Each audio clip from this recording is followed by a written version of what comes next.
All right, we got the iPad out today, so we're going to do a bit of analysis on Liverpool's result against Fulham this morning, which ended up in a 2-2 draw. Yeah, look, more of the same from Liverpool. To be honest, it's sort of becoming something to expect. This is, these performances are what to expect of Liverpool under Arnie Slot at the moment.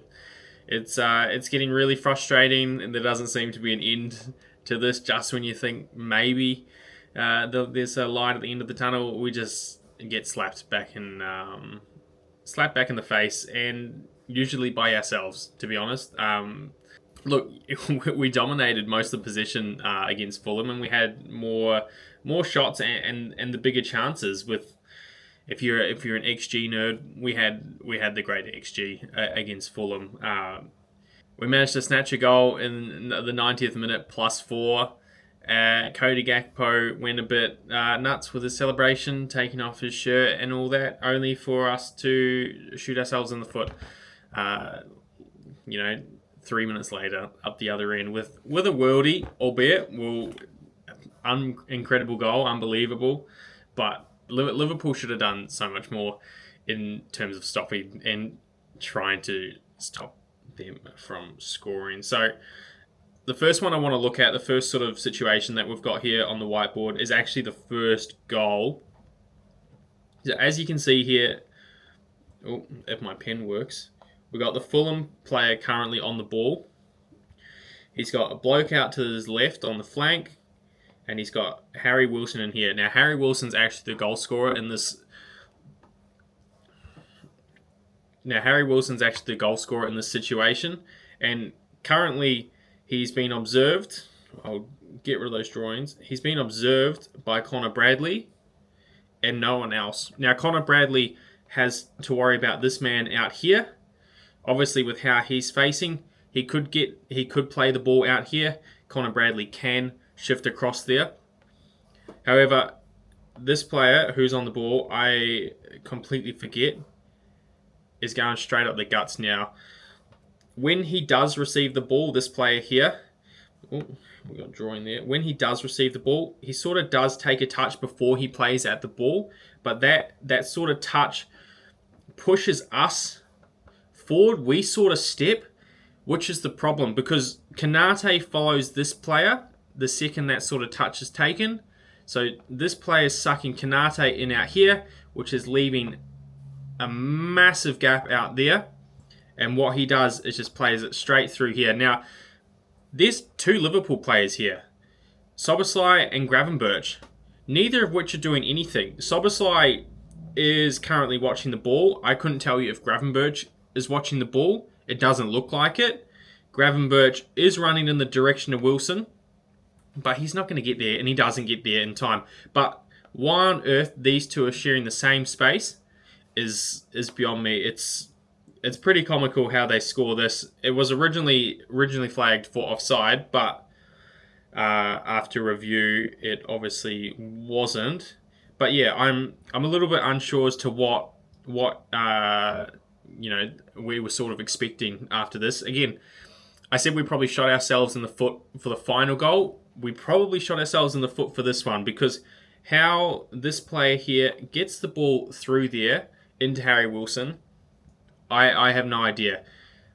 Now, this is why, it's also why I've sort of been screaming out for a 6 for Liverpool, and why we haven't got one is beyond me.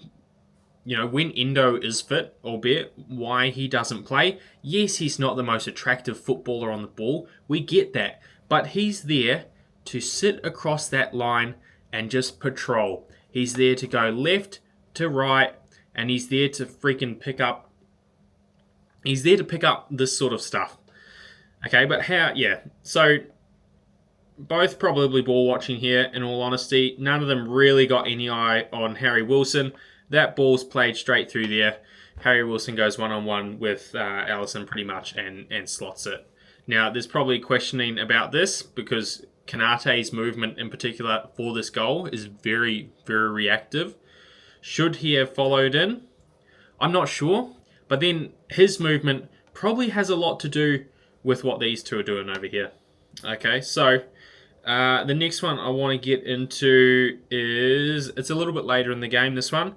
But this is the chance they had where Alisson had to come out for a 1v1. So, again, I'm not really sure what we're doing here. This player's allowed so much time to lob that ball over the top there.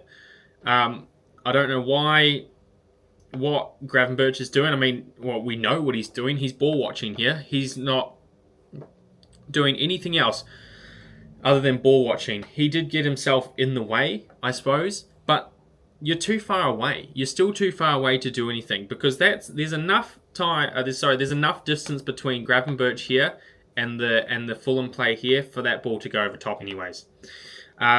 Bradley's got this player. Was he an option? He could have been. He could have dinked it over the top here. He would have got the better of Bradley because he's running onto the ball and Bradley is flat-footed facing away from the game. It leaves me to question what was Frimpong doing in this situation. Could Frimpong have got a touch into it? Could Frimpong have got closer to his man here? I suppose is the better sort of question we should be asking. But my main problem is not with this phase of the attack. It's with the second phase. Now, Alisson's got a decision to make here. These are his two centre-backs. And there's a heap of space. There is so much space. Okay. Alright. Alisson's got a decision to make here. So his centre backs are quite high up. So he's got to either bank that Kanate gets a foot in, but in this instance, it's going to be 50-50 whether he does. Okay, so you need to come out as a goalkeeper, and full credit to Alisson, he definitely comes out. But I just want you to look at the positioning of these guys. Now, the ball was a long ball. Well, I'll give them that.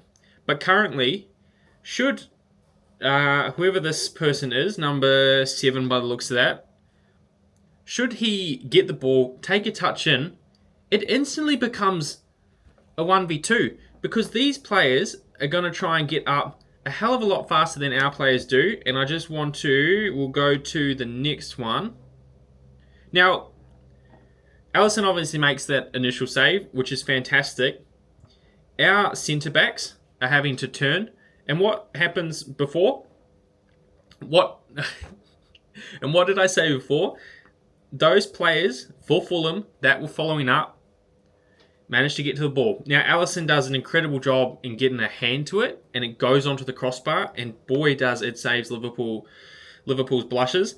But why it looks like we sort of just stopped until that rebound happened. We just ball watched. So we go back to this one. Everyone's got a lot of ground to cover, but this gap between the midfield and the defence is massive. It shouldn't be that big. Even if it is a long ball over, your midfield, at least one of them, one or two, depending on how we're playing, setting up. So these are currently our fullbacks, so you expect them to be in the picture. But that's our deepest midfielder currently in McAllister. Now that gap between McAllister and the centre-backs is massive. It's massive. In Australia, they would put about 12 townhouses in between the centre-back and the closest midfielder there. And McAllister sort of stops because you'd expect him to get a bit closer now, right?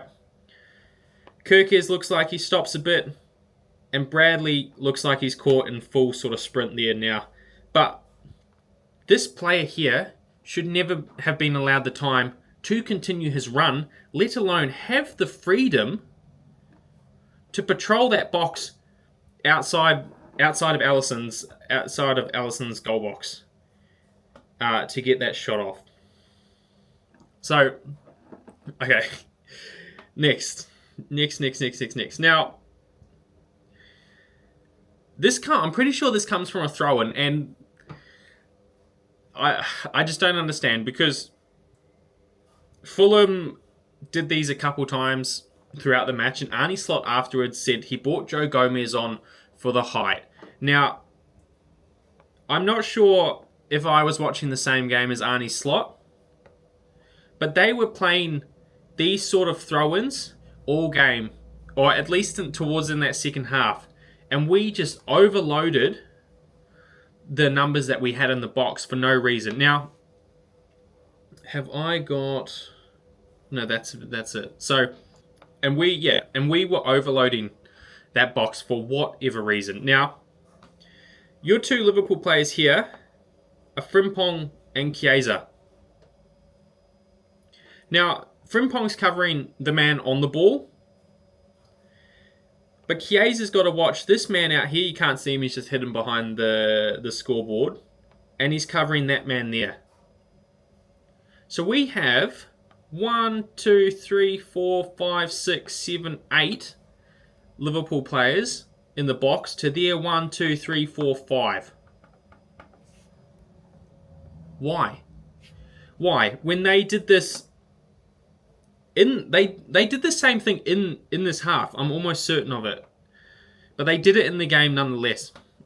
Where they ended up getting the ball out here, and this player had so much space to get a shot off, albeit it didn't end up in a worldie that time.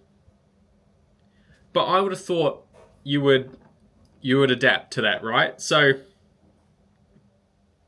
he ends up getting the ball out to... I don't even know who scored it. Who scored it? Reed. He ends up getting the ball out to Reed, and we've got 8 people in there. So there's a couple of people not even marking anyone. Or if they are marking anyone, they're marking 2 people. So why is there 2 people on that guy there? What is this bloke doing? What is he doing? Do we need that many people in there? It looks so simple when you're going back and playing it. Because Chiesa is the closest man here, and he's basically, if we're going to say it's Chiesa's fault, he's got 1, 2, 3 men that ball out from number 22 could go to. So Frimpong's engaged in a 1v1 here. Okay?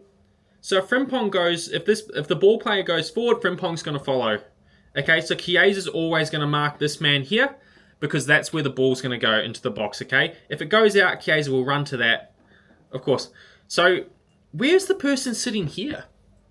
Where was the person sort of patrolling this space, watching this player? Because he had so much time to waltz in. He could have had a cup of tea. He could have run to the shops before anyone in here reacted. And what did he do? He put the ball in the toppest of corners of Alisson's net. It's really, really amateur stuff, and I don't know why. Why are they getting it so wrong? And it's not a one-off. Liverpool are getting it so wrong consistently at the moment. Like, what sort of tactics? What are we doing? What is Arnie Slot? What's he telling them to do? Because we look so void of ideas. We look clueless. This team is a bunch of Premier League winners. And if they're not Premier League winners, they're coming from, trophy-winning sides. Your Frimpongs, your Florian Wirtzes. It wasn't all long ago that they ran away with the Bundesliga title. This is a good squad. It's a good team. Arnie Slot just seems to be making so many excuses for himself because he doesn't have the answers. And if he doesn't have the answers, why is he still in charge?